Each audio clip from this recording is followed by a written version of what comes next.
खुशी तिवारी नाम की एक लड़की मोबाइल पर रील्स देख रही थी। रील्स देखते देखते जैसे वो स्क्रॉल कर रही थी तो उसकी नजर रुक जाती है और टिक जाती है। दरअसल एक रील थी जिसमें मध्य प्रदेश के जबलपुर में एक रिंझा गांव लगता है, वहां पर श्रीमद् भागवत कथा चल रही थी और भागवत कथा के दौरान अनिरुद्धाचार्य जी जो है बहुत ही मशहूर कथावाचक जो आप सब जानते ही होंगे, उनसे एक व्यक्ति ने सवाल पूछा कि मेरी 18 एकड़ जमीन है लेकिन शादी नहीं हो पा रही है। और जैसे जैसे जैसे ही ये बात कहता है तो कथावाचक जो होते हैं यानी अनिरुद्धाचार्य जो होते हैं वो कहते हैं कि लड़के वालों को क्या ये जमीन दिखाई नहीं दे सकती। बस इतना था कि उस लड़के यानी कि खुशी तिवारी ने जो नजर उस रील पर टिकी थी वो रुक जाती है और बार बार उसी रील को देख रही होती है। इसी बीच उस लड़की का भाई वहां से गुजर रहा था। उसने पूछा कि क्या देख रही हो। तभी वो लड़की कहती है कि क्यों ना हम लोगों को इस व्यक्ति से बात करनी चाहिए।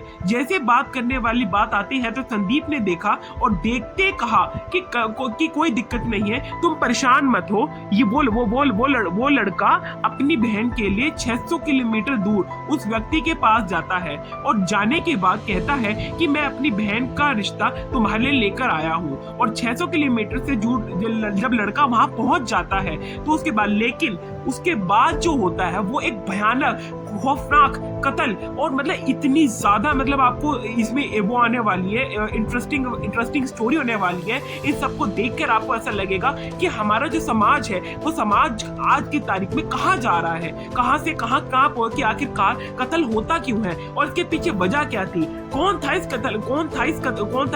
कत्ल को अंजाम देने वाला शख्स। अब आज जानिए पूरी कहानी। Welcome to the show. मेरा नाम है ध्रुव कौशिक और आज आप देख रहे हैं ध्रुव वासुदेव लॉन्चर। हमारे चैनल को सब्सक्राइब और लाइक करें और आज आइए बिना कोई टाइम वेस्ट के कहानी को शुरू करते हैं। उत्तर प्रदेश का एक जिला कुशीनगर का एक ही सर्कल है। कसिया सर्कल क्षेत्र का एक थाना लगता है हाटा और हाटा थाना क्षेत्र में एक जगह लगती है जिसका नाम है कस्बा और जिसका नाम है सुकराली के वार्ड नंबर 4 और वार्ड नंबर 4 में मंझला नाला पुल के पास दक्षिण की तरफ यह बात कर रहा हूँ। 6 जून 2025 के दोपहर लगभग 3 बजे के आसपास कुछ बच्चे यहाँ पर बकरियां चरा रहे थे।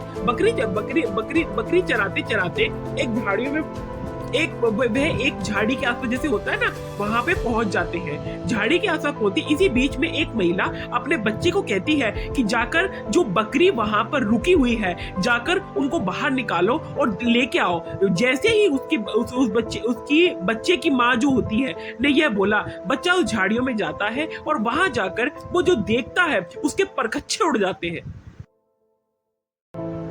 जब वो झाड़ियों में जाकर वो देखता है उससे उसके परखच्चे उड़ जाते हैं। वो जाकर बकरियां वहां पर रुक जाती है और जाकर उनको बाहर निकाल के लेके आओ। जैसे ही उसके बच्चे की माँ ने ये बोला, बच्चा उस झाड़ियों में जाता है और वहां जाकर जैसे ही वो देख रहा था तो उसने देखा कि वहां पर एक लाश पड़ी हुई है और उस लाश को देखने के बाद बच्चा जोर जोर से चिल्लाता है, चीखता है और उसकी माँ मौके पर आ जाती है। माँ ने जो देखा कि नीले रंग की जीन्स पहने हुए एक व्यक्ति के साथ उसने लाल रंग की जो चेक शर्ट जैसे होती है ना वैसी चेक शर्ट जो होती है वह मर चुका था और उसकी गर्दन में एक बड़ा सा चाकू जो फंसा हुआ था। उस महिला ने जोर जोर से चीखना चिल्लाना शुरू कर दिया। उसकी चीखे की आवाज आसपास के लोगों तक पहुंच रही थी। वार्ड नंबर 4 तक पहुंच जाती है और वार्ड नंबर के 4 की जो सभासद होते हैं और जो शशि चौधरी वहां तक पहुंच जाती है और जब वहां आती है तो उन्हें पता चलता है कि सब दूर हट जाओ, तत्काल प्रभाव से सब दूर हट जाओ। ये इस वारदात की तला जैसे ही पुलिस को की जाती है तो पुलिस वहां पर शाव करके आ जाती है।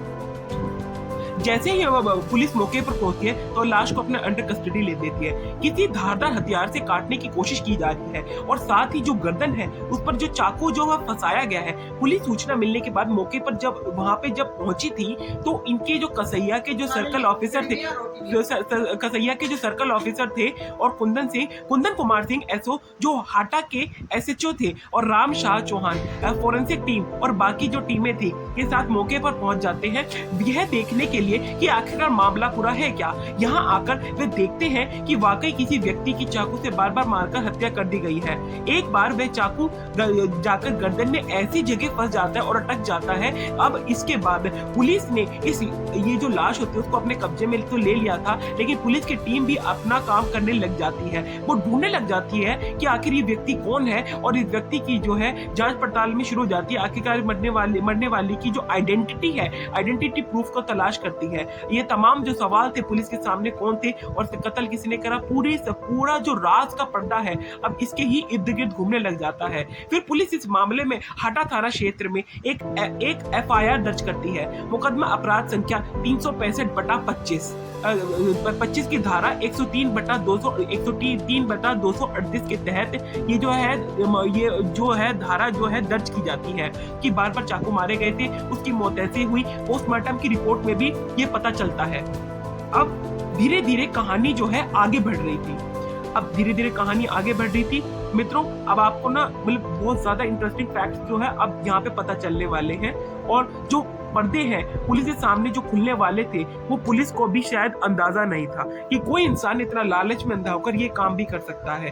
कि यह खबर अखबारों में छप चुकी थी, सोशल मीडिया पे लगातार वायरल हो रही थी। पुलिस ने भी अपने जो विभिन्न पोर्टल होते हैं पुलिस के होते हैं वहां भी जानकारी दे दी, लेकिन वहां भी पुलिस को किसी भी प्रकार की कोई सूचना नहीं मिली। 6 तारीख को लाश मिलती है और 6 जून 2025 को इस तरह से लगातार 7, 8, 9, 10, 11, 12, 13, 14, 15, 20 दिन बीत जाते हैं। 20 दिन से ज्यादा का समय हो चुका था और किसी प्रकार की जो इंफॉर्मेशन किसी प्रकार की नहीं मिल पा रही थी पुलिस को। तो मरने वाले के बारे में पता नहीं चल पा रहा था, तो कातिल का कैसे पता चलेगा, कत्ल का क्या मोटिव था, इसके बारे में पता कैसे चलेगा। 20 दिन के बाद पुलिस को एक लीड मिलती है। 27 या 28 जून 2025 की ये बात होगी। इसका पोर्टल होता है सेंट्रल पोर्टल सेंटर पोर्टल, और के माध्यम से पता चलता है कि यह व्यक्ति जो मरने वाला है इसका नाम इंदर कुमार है और जिसकी उम्र 45 साल है के आसपास है। ये पटवार खोतेला एक गांव का लगता रहने वाला है। थाना मेजा मझोली जबलपुर मध्य प्रदेश का रहने वाला है। आखिरकार ये पता चल जाता है और इसकी पहचान कर ली जाती है। जो इसका भाई है मरने वाले का अजय कुमार तिवारी,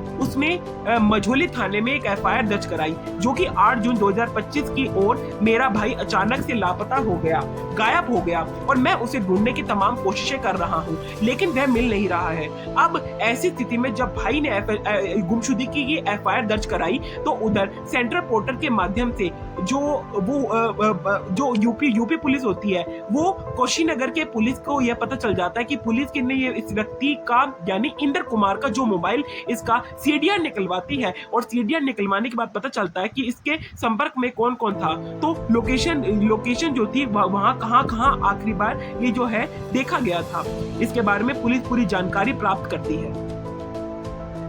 पता निकालने के बाद आखिरकार कोशिश की जाती है, तब पुलिस को 3 नाम सामने आते हैं। एक नाम होता है साहिबा बानो जो कि मीठा बेला थाना जंगाहा जिले गोरखपुर उत्तर प्रदेश, साथ ही शमुद्दीन अंसारी कोना और ये रहने वाले थे गोरखपुर। एक तीसरा नाम और ये कौशल कुमार गढ़ सांढा और थाना गोरी बाजार जिला देवरिया।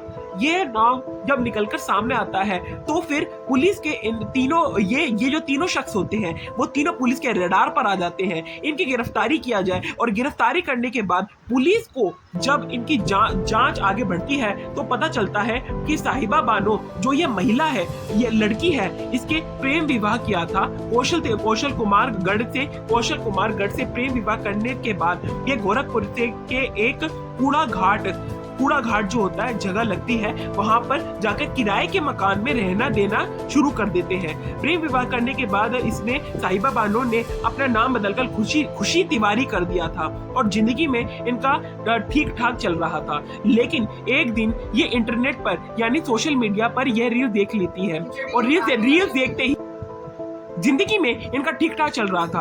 और यह रील जब देखने के बाद देखते देखते एक रील पर जाकर इसकी नजर टिक जाती है कि एक व्यक्ति अनिरुद्धाचार्य से सवाल करता है कि मेरी शादी वादी नहीं हो रही है और 18 एकड़ की जमीन है होने के बावजूद भी तभी जो कथावाचक होते हैं महाराज अनिरुद्धाचार्य जी ये कहते हैं कि लड़के वालों को क्या ये दिखाई नहीं देता है, तो देखते ही नहीं इस रील को। लेकिन साहिबा और खुशी तिवारी इस रील को देख लेती है और जो इसके बाद फिर फिर उसने जो इसका पति होता है, उसका जिसका नाम कौशल होता है, उसके ही पति को भाई को बनाकर जिसका नाम संदीप रखा जाता है, उसको भेजती है और लगभग 600 किलोमीटर दूर जब वो जबलपुर के उसी क्षेत्र में पहुंच जाता है तो वो उनसे मिलती है।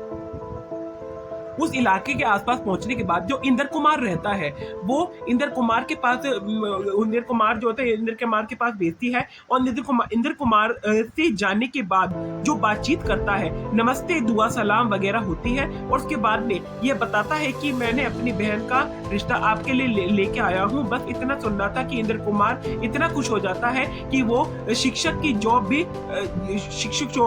भी करता है, जमीन भी ठीक ठाक है और सब कुछ अच्छा था। जब यहाँ जाके बातचीत करना शुरू हुआ तो संदीप कुमार को खुश करने के लिए इंद्र ने उसे एक बढ़िया से होटल पे ले जाकर लेके जाता है और वहां ले जाने के बाद में उसकी अच्छी तरह से खातिरदारी की जाती है, खिलाता है, पिलाता है और बातचीत करता है और उसके बाद वो खुश हो जाता है। बातचीत करते करते जो उसके बाद वो जो खुश हो रहा था, उसको क्या पता आने वाले भविष्य में उसके साथ क्या होने वाला है। जिस लड़की यानी खुशी तिवारी और जो लड़की थी उसका नाम साहिबा बानो था, एक सब फोटो दिखाता है और फोटो दिखाने के बाद इंद्र कुमार कहीं ना कहीं लट्टू हो जाता है और अब यह दोनों आपस में एक दूसरे का नंबर आदान प्रदान कर लेते हैं। वो लड़की लगातार साहिबा इस इंद्र से बातचीत कर रही थी और इस बातचीत का सिलसिला लगातार चल रहा था।